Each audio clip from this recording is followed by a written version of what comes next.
Up, everybody, and welcome to another episode of Today's Combat with CCL Townsend. I'm CCL Townsend, the host of the show, as you guys know, and bro, this weekend was absolutely insane. Now, if you, I'm getting over a very, very bad cough, so if you guys are gonna hear me a lot of times clearing my throat. So apologies in advance for that, but no technical issues today on this episode. We are in a very good enclosed setting, and it's actually the first episode that's just me. There's no guests, it's just me. We were going to have Ethan Reno last week, but the episode landed on an Easter, and out of it being a holiday and respect for everybody that, didn't have to take their time to listen to shit, so they just spend it with their families and friends or whatever, or heck, church, Jesus Christ, Lord and Savior.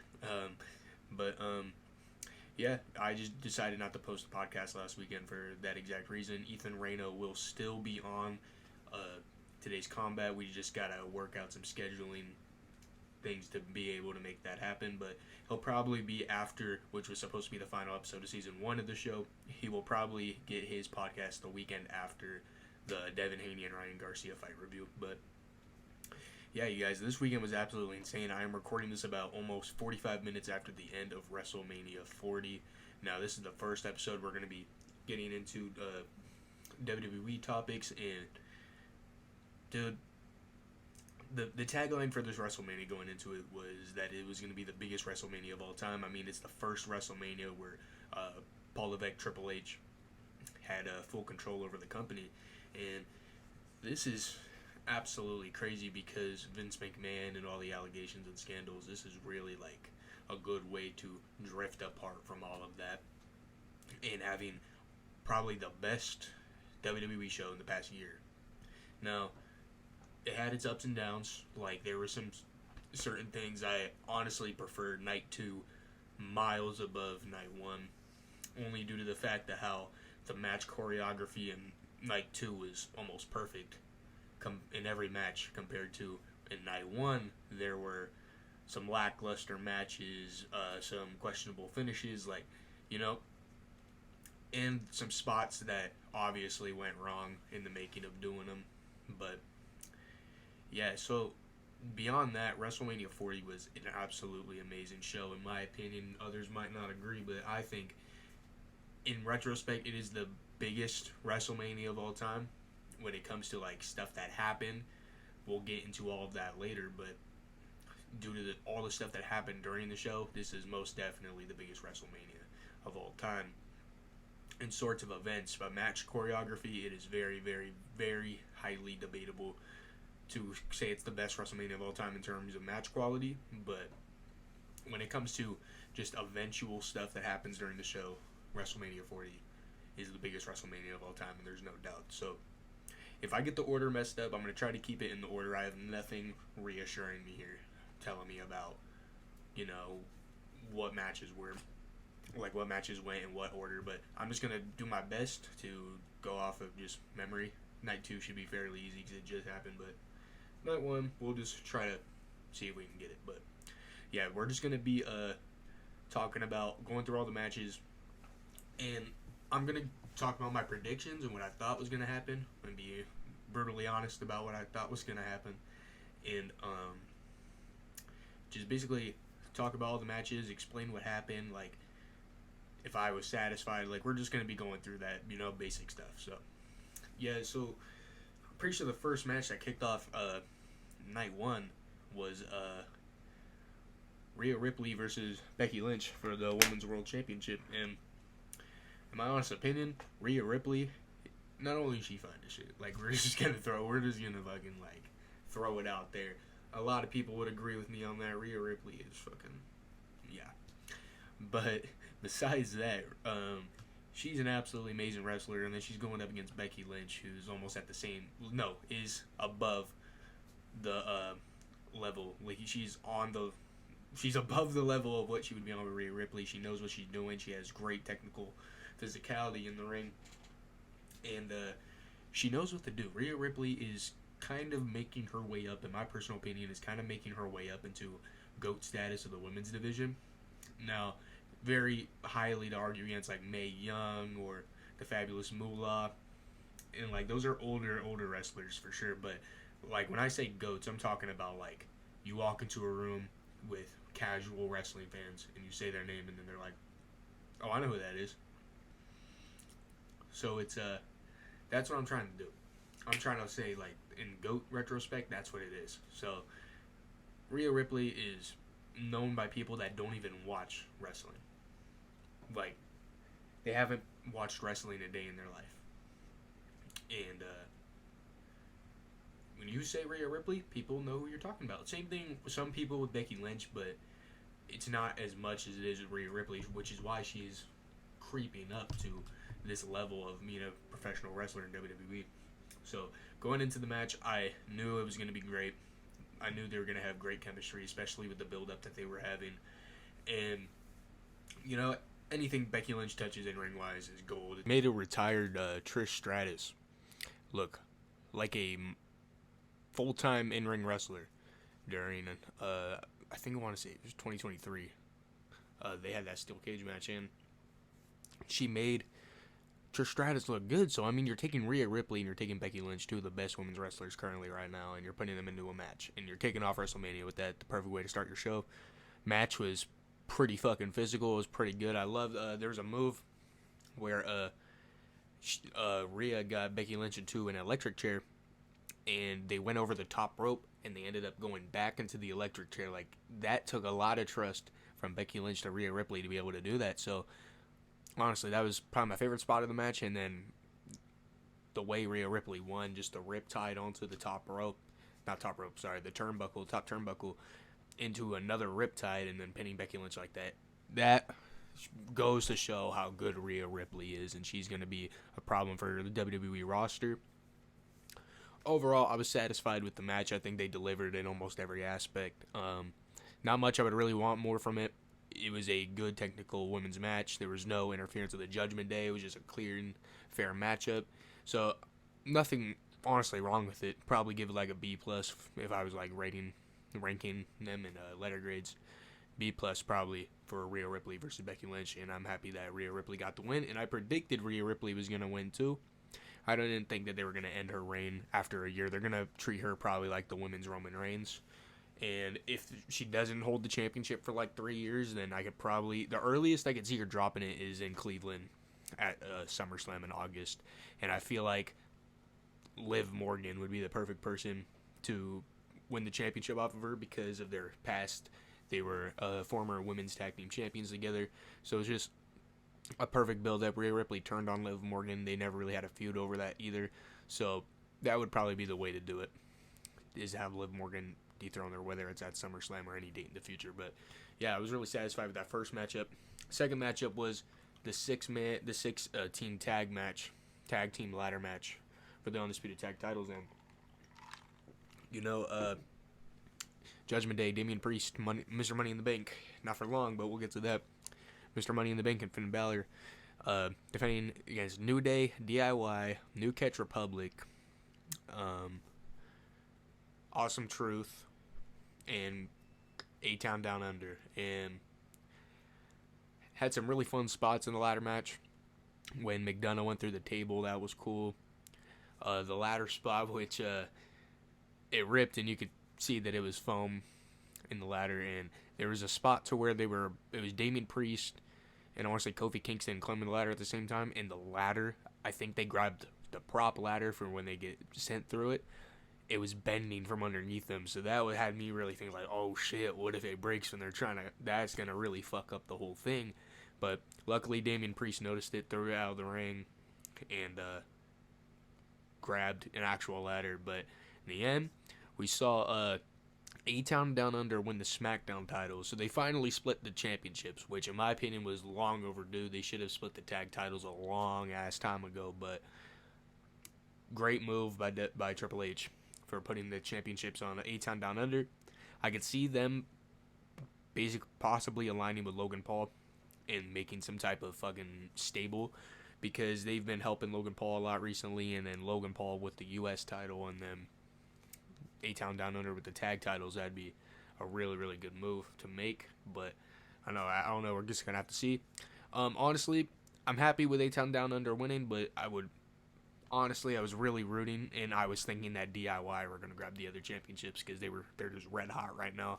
And when they came out with the DX inspired gear and intro, that was like, honestly, I thought they were gonna win. I did predict the other team though that grabbed the Raw titles, which were R-Truth, The Miz, Awesome Truth. I did predict that because of R-Truth's little whole storyline with the Judgment Day. It would be the perfect revenge arc to be able to get the titles back, or not the titles, to win the titles off of them. So honestly, good move. If I had to give the match a rating, I'd probably give it C+. It was really fun. Had some great spots. I had a really high recency bias when I first watched it. I thought, oh, that's way better than Rhea versus Becky. It was a really fun matchup. Thinking about it now, I mean, it's not really a great ladder match, but I think the spots really saved it, and that huge pop at the end, R-Truth finally getting his WrestleMania moment, I think that's really what did it. So, honestly, match rating, I'd give it a C+. I was satisfied with it, semi. Kind of wanted DIY to win the titles, but, I mean, A-Town Down Under deserve it. Grayson Waller is going to be a huge thing in the WWE now. Yeah, so the third match, it was Rey Mysterio and Andrade versus Dominic Mysterio, Santos Escobar. I was expecting a Carlito heel turn. I thought Carlito was going to turn on Rey and send Rey Mysterio out in an injury storyline-wise. And then France in Backlash, we'd have, not Backlash. Actually, no, yeah. I'm fucking stupid. Yeah, so do Carlito versus Andrade in Backlash, put Carlito over. Probably put Carlito with Santos Escobar down the line. But, you know, maybe it still might happen, but it didn't happen at WrestleMania. So that was one of my main predictions for the match, so that really goes up. And with that, I was also predicting Dominic Mysterio and Santos Escobar to get the win because of the Carlito heel turn, but Rey Mysterio and Andrade won. Andrade was the star of the match. Rey Mysterio showed that really in wrestling case, age is just a number. You could literally just pull up at the age of 50 like Rey Mysterio and deliver a fast performance like that. So props to Rey Mysterio, props to Andrade. Dominic and Santos Escobar looked alright, like how they usually look on SmackDown, but it was me not seeing Rey at a good capacity, like in a match in a while. You actually got to see his true skills. And Andrade, he's finally back in the WWE. This was a long time coming, and I'm happy to see him back. Overall, I was satisfied with the match. Didn't really need the Carlito heel turn, but, I mean, it would have been something cool to see. So, you know, I'm still completely satisfied with how the match ended. And then Jason Kelsey getting involved, too. Him and, what's his name? See, I watch the Raiders, guys. I don't watch anything else. If I watch Super Bowl, we're getting into football here for a second, but I watch Raiders. I don't really fucking watch anything else unless it's against the Raiders. So, yeah, Jason Kelsey was one of the fucking luchador men that helped Rey Mysterio win. They hit Dominic with the chair when the ref wasn't looking, because Dominic was trying to use it on Rey. So, overall, I'm very satisfied with the match. Thought putting Jason Kelsey in there was pretty cool. But, yeah, so there was that. The fourth match was, I want to say, Jimmy and Jey Uso. Worst match of the weekend. I was expecting a lot more from Jey and Jimmy. The past two times we've seen brother versus brother at WrestleMania, it was Bret Hart versus Owen Hart. And then it was, I think that was at WrestleMania 10. It was Bret Hart versus Owen Hart. Then we had WrestleMania 15, not WrestleMania 15, WrestleMania 25 with Jeff Hardy versus Matt Hardy. And now at WrestleMania 40, we have Jimmy versus Jey Uso. And I was expecting a lot more. It was just a super cake party. It didn't last. I'm pretty sure it was less than or barely 10 minutes long. I really wished it was a lot longer than that. And it was just a super cake party the whole match. But in the end, Jey won. And, I mean, the right person won. I just really expected more. I think it's because they wanted to save all the time for the main event, which we'll get to in a minute. But I feel like even with that, they still could have made a little bit more out of what they got. It was maybe at least 20 super kicks in a row for the entirety of the end of the match. Jimmy looked like he was about to win at one point. Jey kicked out. He comes back, hits the splash, beats Jimmy. You know, that's basically the entirety of the match, and then the 20 super kicks. So definitely the worst match of the weekend. And if I was giving it a rating, it gets probably a D minus. Was not a fan of that match. I expected a lot more out of both of them. So yeah, a D minus for me on Jimmy and Jey Uso. Well, wasn't satisfied with match quality, but with the winner, I was satisfied. I wanted Jey to win anyways. So yeah, so not really a good match for that weekend. So the next match, it was a team of Jade Cargill, Naomi, and Bianca Belair versus Damage Control. And Dakota Kai is fine as shit too. Dakota Kai is fucking beautiful, bro. But yeah, so Jade Cargill, her first official match besides the Royal Rumble here in WWE, she looked pretty good. The match was really short. It was around 6 to 7 minutes, I'm pretty sure, maybe even shorter. It was not that long of a match. And Jade did really good for the moment she was in there. So did Naomi, Bianca. That whole team looked great. Damage Control, they looked all right. It could just be because the other team won the match, but I don't know. I didn't really see much from Damage Control the whole match. So honestly, match quality, I'd probably give it like a C minus, C plus on the match quality, but one and I'm satisfied with the match. Yeah, so probably a C minus for match ranking, but honestly, I'm satisfied with the winner. Wanted them to win. Jade looked good for the moment she was in the match.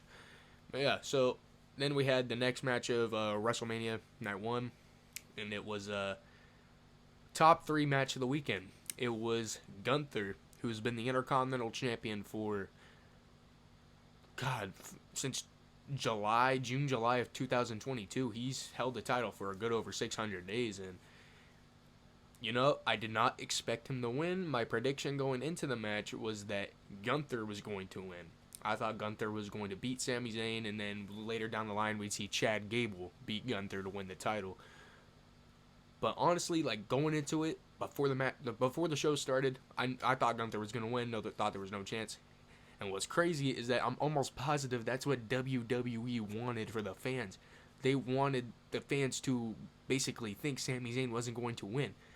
And you could see that because of what they kind of gave him, like the Cody Rhodes treatment with, like, being the underdog, like how Cody went up against Roman, Sami going up against Gunther, because this title reign is just as important. Because the only difference is that Gunther's actually been around to defend the championship. When the second half of Roman's reign, he was never really around. So it was a big deal for whoever took the championship off Gunther's to send Gunther into the main event scene fully and then to elevate someone else at the title. And that's why Chad Gable was the perfect guy until the WrestleMania match, because before the match started, Sami was talking to his kid, talking to his wife. He had a moment with Kevin Owens backstage, had a moment with Chad Gable. And after I saw that, my prediction changed like that. Just like that. I knew Sami Zayn was going to win. I had no doubt in my mind that he wasn't going to win. When he started beating the hell out of Sami, like the fucking triple power bombs and all that shit, I thought that there was still a chance that Gunther could still win. But then once he started charging up in the ring, throwing his arms around, that's what did it. That's what did it, and I knew for a fact that's when everybody in the crowd knew he was going to win too. He hit that brain buster onto the top turnbuckle. That shit was fucking, ooh. Haven't seen that move from Sami Zayn in a long time, so I'm happy to see it back. Hopefully he keeps it around. Then another haluva kick, and then he pins Gunther and wins the Intercontinental title, and honestly, I'm happy with it. I'm satisfied. The match was absolutely brilliant for match quality. I'm going to give it like I want to give it an A-, honestly. I want to give Gunther and Sami Zayn an A- for their match quality. Wanted Sami Zayn to win, but deep down I knew before the match started that Gunther was going to win. But then my mind quickly changed after seeing the beginning of the match. But I'm very satisfied with match quality and the winner. I know Gunther is going to go straight to the main event scene now, be as dominant as he was with the Intercontinental title with that. And real shit, Sami Zayn's going to have a great Intercontinental Championship reign, but I do think Chad Gable could possibly win it off of him. And maybe Kevin Owens could win it off of him too, because if they go back on the same brand, maybe some jealousy issues. Kevin Owens gets mad that Sami Zayn won the belt. He didn't at WrestleMania. We'll get to that later too. Maybe we could see Kevin Owens take it off of him, but I don't know if they're going to go another Kevin Owens, Sami Zayn heel turn, because it's been done so many times already. So I think Sami Zayn's going to hold it for a little bit, maybe drop it at SummerSlam, maybe a little before that, maybe at King and Queen of the Ring, I don't know. Well, we're definitely going to see, though. Yeah, very satisfied with the match. And then the main event of Night 1 was Roman Reigns and The Rock versus Cody Rhodes, Seth Rollins, and An hour-long match. Exactly 45 minutes, not even counting intros. The match was probably an hour 28 minutes with walkouts. And for someone that's been gone from the company on a full-time basis for almost 10, 12 years, and then coming back and then putting on one of the best matches of the weekend, top 3 matches of the weekend, that's crazy. That's crazy how you could put on a top 3 match of the weekend and be 51 years old. So props to The Rock. His physique was great. Match quality was great. For match quality, I'm giving it an A+. This was a perfect main event match. Perfect tag team match, in my personal opinion. The Rock looked awesome. Roman Reigns looked great as well. Seth looked great as well. Cody made the match perfect in the final moments. Dude, The Rock went through the announce table. Like, that's crazy to say in this day and age because The Rock would never come back to do a full-time match, and he literally just did last night at WrestleMania. It's crazy. So, props to The Rock for getting back into the ring and doing that. And the match had a perfect ending because it built into the main event of Night 2 so much better, and it made the outcome of Night 2. I'm still, like, not all at, like, I can't really believe it. It's hard to believe what happened in the main event of Night 2. We'll get to that in a moment, but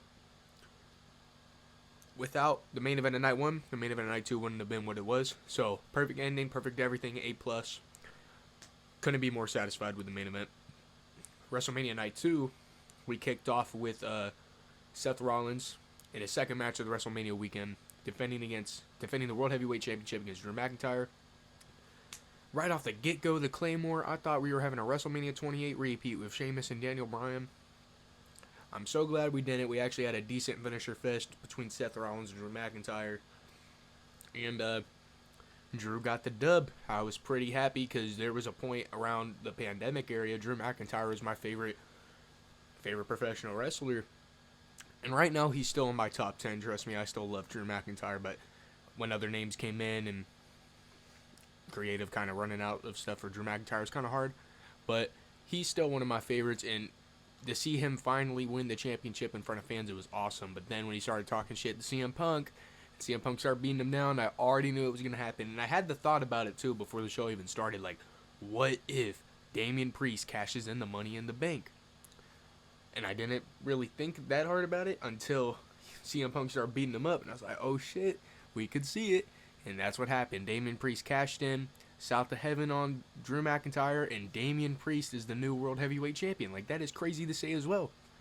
Damian Priest is the World Heavyweight Champion. Now, to be completely honest, I don't see him holding it for long. I think he will lose it at Backlash or King and Queen of the Ring. He'll probably lose it at one of those.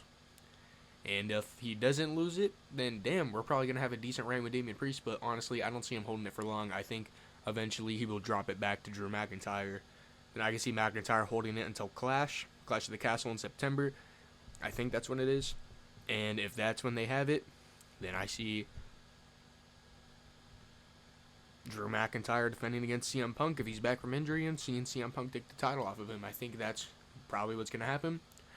But congrats to Damian Priest, was still one hell of a moment, one hell of a cash-in. The second Money in the Bank cash-in ever happened at WrestleMania besides Seth Rollins. That was crazy. Yeah, so the second match, we had, I think their name's The Pride. The WWE hasn't used it yet, but everybody online is calling them The Pride. It's Bobby Lashley and the Street Profits. I fucking hate that name. I hope The Pride isn't what their name is, but if it is, then it is. Not much I can do about it, but yeah, so Bubba Ray Dudley was a special guest of this match, and it was a Philadelphia street fight, and it was The Pride versus the Final Testament. And the match was okay. I mean, the table spots were pretty good. The table broke on him, though. It botched. They went to go put Karrion Kross on the table, and it broke before they could even do anything. Like, they just set him on the table, and it snapped. So, that's kind of crazy. But ending of the match quality, I'd probably rate it like C-. I mean, it was alright. Nothing too special about the match. Bubba Ray Dudley and Snoop Dogg on commentary as well. But Bubba Ray Dudley being the special guest referee. Him pulling out the OG glasses. EC Dub glasses. That was pretty cool. And, match was okay. C- match quality. I'm satisfied with the winner. Wish it was, it was a street fight. What much can you really get from that when it's a tag team match as well? So, yeah, solid matchup. Then we had, I want to say the next match was LA Knight versus AJ Styles, and this whole arc really reminded me of the Attitude Era and the home invasion stuff where LA Knight literally pulled up to AJ Styles' house and fought him in his yard. They had like little police surveillance cameras from the inside of the cop's windshield and stuff. That's pretty cool to me. I really like those like personal storylines. So this was really a grudge match between LA Knight and AJ Styles, and I thought this match was going to deliver. I think this match is, if not top 5, top 6 of the weekend. AJ Styles getting hit with that giant German off the top rope. He sold it so fucking well. AJ Styles also came out into a theme song too. It reminds me a lot of Roman's theme song, not be how it sounds, but how it makes me feel. Because when I first heard Roman's, I didn't really like it, but over time and seeing his character arc, it made me fucking love the theme. So I think we could be seeing this with AJ. Like at first, it's not really gonna hit us right, and then down the road, once AJ really starts to develop that character more, we'll see like, damn, this shit really fits him good. Yeah. So in the end, LA Knight beat AJ Styles. It was a pretty solid match. Match quality, I'd probably rate it like a B+.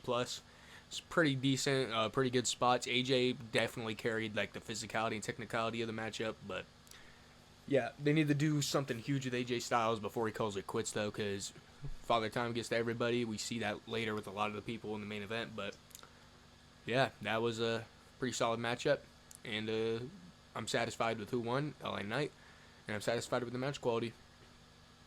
So the fourth matchup was, I'm trying to think, it was Logan Paul defending the United States Championship against Randy Orton and Kevin Owens. Logan Paul pulls up in a giant prime monster truck. What more can you expect from Logan Paul at WrestleMania? Last year he came down from a zip line. This year he brings a monster truck with him. And then Randy Orton and Kevin Owens come out, and Logan got jumped for the first like 5-6 minutes of this match. He was just getting beat the shit out of by Randy and Kevin same time. And Logan also came out with another prime costume person, like someone dressed up as a prime bottle. Last year it was KSI, and KSI got put through a table by Seth Rollins. This year, I had a feeling it was either going to be Jake Paul or it was going to be KSI again. But I didn't know until after I watched this match that Jake Paul was ringside. So Jake Paul couldn't even really fucking be in the bottle. But I was 100% thinking it was KSI. I got hit with a fucking curveball when they showed who it was. It was the last person I was fucking expecting. But yeah, so Logan Paul, Randy Orton, Kevin Owens put on an amazing match. This is definitely top 6 of the weekend. The LA Knight and AJ Styles in this match is something that you could argue. It could flop either way of going to the top 5, top 6 match of the weekend. They both delivered pretty good, but this one had some really cool spots. Logan Paul just showing again that he's perfect in this industry, and the ending, Logan Paul hitting Randy Orton, he hit him with brass knuckles, but Randy kicked out. And we saw an amazing reversal of Randy Orton with an RKO. Kevin went for a pop-up powerbomb, caught him right at the perfect moment, hit him with an RKO. And then Logan Paul would throw Orton out of the ring and hit him with hit Owens with a frog splash, and Logan Paul would retain the belt. But during the match, it showed who was in the prime bottle, and it was Speed. I show Speed. The last person that I would fucking expect to be in the WWE in any capacity was in the prime bottle, and he got RKO'd on the announce table by Randy Orton. That's the last thing that I would expect. Why would Speed even be there, bro? Like, that's absolutely insane. So, match quality, I would give it a B+. It was really good. I'm satisfied with the winner. Logan Paul is going to continue to have a great and memorable United States Championship reign. I could see him holding it all the way till SummerSlam in his hometown, Ohio, and then probably going one-on-one with Randy Orton, and then probably having Randy dethrone him for the belt there. But definitely great matchup. Satisfied with the winner. Satisfied with the match quality. It's pretty cool. All right, you guys, we got to take just a quick pause from the podcast because I have a very special announcement, and today's podcast is brought to you and sponsored by Second Starts, the first official sponsor for today's Combat podcast, you guys. And Second Starts is an organization that was started by Richard Jones that helps the parents of young adults that struggle with substance abuse. Now, I've known a couple people myself that struggle with substance abuse, and it is not something to take lightly or joke about. In Second Starts, it doesn't just help the parents learn how to control with these kids. It teaches the kids how to control themselves too. Second Starts' goal is to make sure that these kids create lifelong sobriety that will last on forever, to where they never want to even pick up another substance again. They want to help these kids accomplish their goals and tasks in life and get their life back on track for the better. Big deal, you guys. This is really a really special organization started by Richard Jones, and it is open to parents and young adults that are struggling with this. And I'm telling you, you guys, if you guys know anybody, I recommend this very much. And anybody that I don't know, that I do personally know, a very, very special thing, you guys. And you guys can get in contact with Richard Jones on his YouTube channel, which is right here at Second Starts. He also has a phone number that you guys can call, which is 856-583-2747. That's 856-583-2747. Second Start, started by Richard Jones. Go check it out, you guys. And now back to the podcast. Co-main event, Bayley versus Io Sky for the WWE Women's Championship.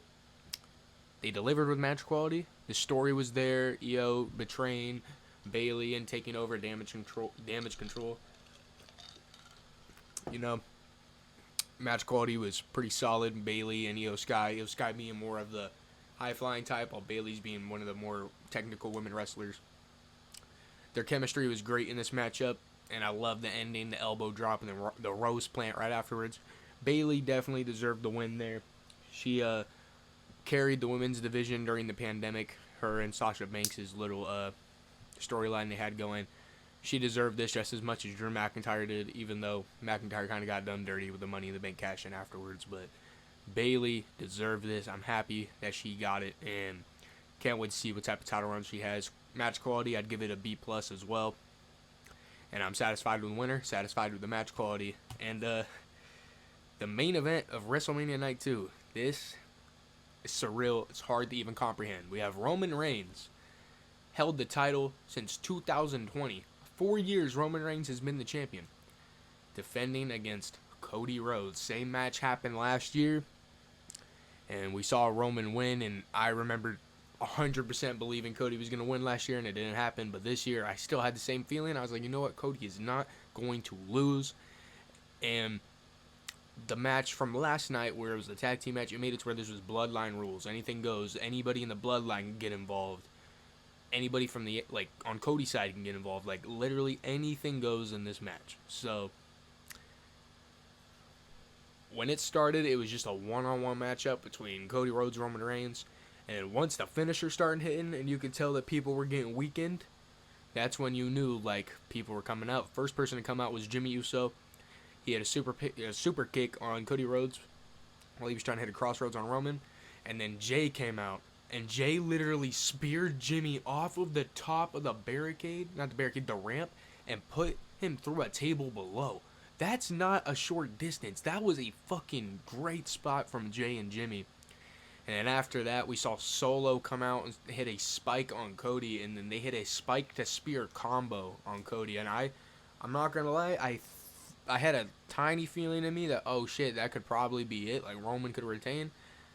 Cody kicked out. And once he kicked out of that, I knew he wasn't kicking out of anything else. And then the one I was calling the whole day, since the beginning of the show started yesterday, John Cena comes back, music hits, fucking Cena runs down to the ring, takes out Solo, hits an AA on Roman, puts Solo through the announce table with an AA, and when you think it couldn't even get any better, the fucking Rock comes out, dude. The Rock. He's been a part. I knew he was bound to come out, but him coming out right when Cena came out was perfect. Him and Cena have a stare down. WrestleMania 28 vibes, the second in a lifetime. WrestleMania 28, first in a lifetime. WrestleMania 29, second in a lifetime when the belt was on the line. This is insane to see The Rock and John Cena in 2024 face to face in WWE. That was crazy. Cena goes to hit him. Rock hits a rock bottom on Cena. And when you think shit can't even get crazier, The Rock grabs the belt that he brought, the Mama Rhodes belt, and he goes to whip Cody Rhodes, and the fucking Undertaker's gone. Lights go off. Lights come back on. Undertaker's behind the fucking Rock. Choke slam to The Rock. Undertaker leaves. The most random fucking appearance, but it doesn't matter because it's fucking WrestleMania and it's the Undertaker and the fucking Rock. Like, that shit was fucking dope. Takes him out. Cody gets up, hits 3 crossroads in a row on Roman Reigns. 1, 2, 3. Cody ends the 4-year-long title reign of Roman Reigns. Like, this shit is fucking insane, dude. Most of my fucking current friends I've been friends with since Roman won the fucking belt. I've lost friends that I made in 2020. Like, literally, things have fucking developed outside of WWE. Like, real world shit has passed over the time Roman Reigns has been champion in this one title reign, and he lost it. Like, that's fucking crazy. 4 years long as being the fucking WWE champion, and he loses it to Cody Rhodes, and Cody Rhodes finishes his story, and he does it for Dusty Rhodes, rest in peace. Insane show. Insane everything. A+ match quality. The match of the weekend by far. Like, not even the cameos, not even recency bias. This is definitely a top 3 WrestleMania main event. Roman Reigns vs. Cody Rhodes 2 for the Undisputed Championship. A top 3 WrestleMania main event, and this match was absolutely perfect.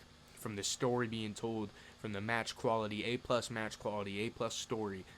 Cody Rhodes is the new champion, and it's a new era that the WWE themselves are calling the Paul Levesque era. And this is absolutely insane. New things are definitely coming for the WWE, and it's going to be awesome to see, and awesome to see develop.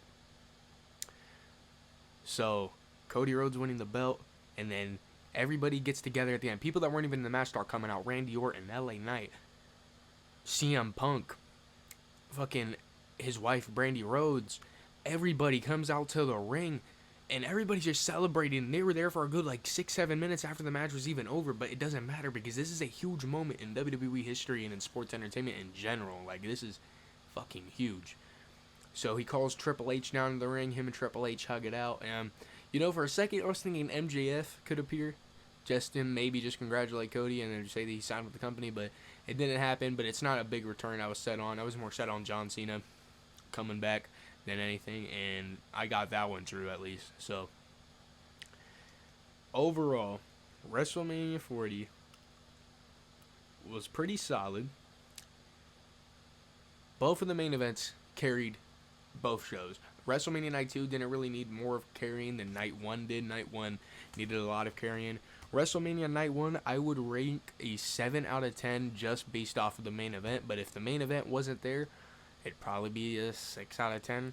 So I gave it 1 extra point there. WrestleMania Night 2, however, I'll give WrestleMania Night 2 a 9. Like, every match on this show delivered in some capacity. There were some duds on Night 1, but there were really no duds here on Night 2. It was a solid show all around, between spots and moments to actual match quality. This night didn't really need that as much as Night 1, so yeah, it's a 9 out of 10 WrestleMania for sure. Do I think it was better than WrestleMania 39? If we're going by nights, I think Night 1 of WrestleMania was way better. Like, Night 1 last year was way better than Night 1 this year. Night 2, however, Night 2 this year was way better than Night 2 last year. And that's just facts.